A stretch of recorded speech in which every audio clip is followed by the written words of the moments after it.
And I'm back. Sorry about that. If you're coming from part one, I'm going to have to split it into two parts. If you're coming from part one, this is a public path, and there were some other hikers with their dogs coming by, so I had to quickly stop the video. Anyway, so part one, I mentioned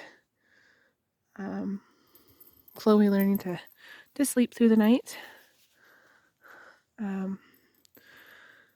So Chloe, there's a squirrel. Come here, baby girl. She hasn't seen squirrels before, I think. We didn't have them where we came from.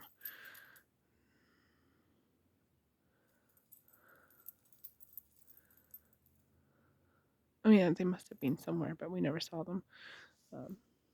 We were in the middle of town. Now we're now we're up in the wilderness. Anyway, so I was just reminiscing about all the memories I had of Chloe as a baby.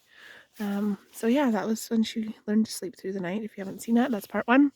Part two is I remember very clearly the first time that she stepped into the house before me.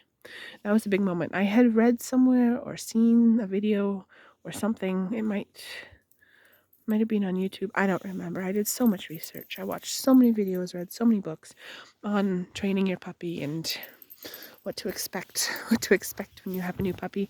Anyway, so I had seen this somewhere that you're supposed to step into your house before your dog to claim the space as yours, as you're in charge.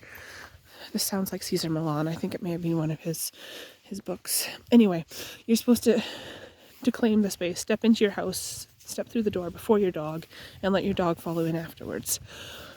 So when I first brought her home, she did this naturally. I'd have to walk through the door first, and then she'd come into the house after I was already in. And she was very, it was brand new space. She was a brand new puppy. Everything was unfamiliar. She didn't know. It made sense, The first day I opened the door and she jumped right on in, I kind of knew, she knows this is her space now. She lives here. She's allowed to walk through this door. This is her home too.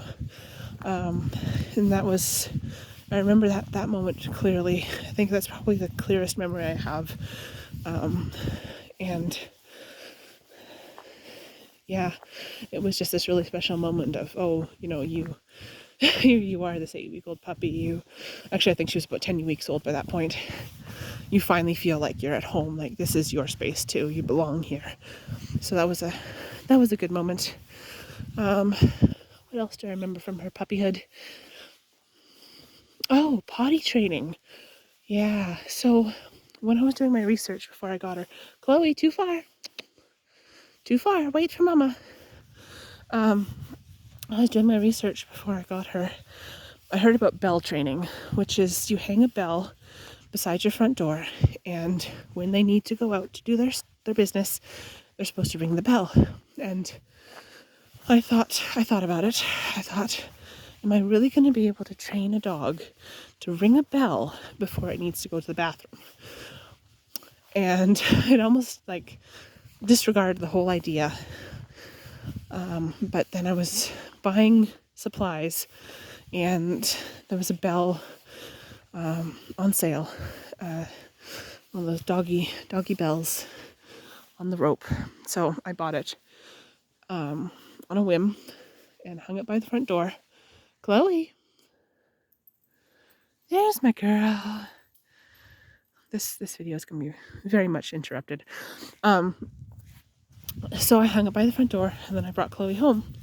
And if you watched the first part, you'll know the first night she screamed for 4 hours. The next morning we got up and we went out, left the bedroom, went out into the living room kitchen area, and the front door was kind of opened up onto the living room.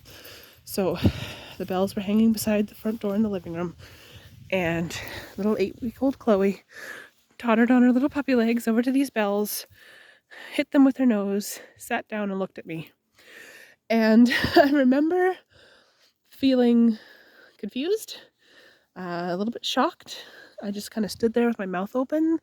I think what I finally said was, "You're not supposed to know how to do that yet." So we went out. I grabbed her. She had rung her bells. So I grabbed her leash, and we went out, and she did her business that morning. And I don't know if her mother may have been trained to use potty bells, and then Chloe just kind of picked it up as a puppy. But we used the puppy bells. And there might be a part 3 because someone comes down the trail.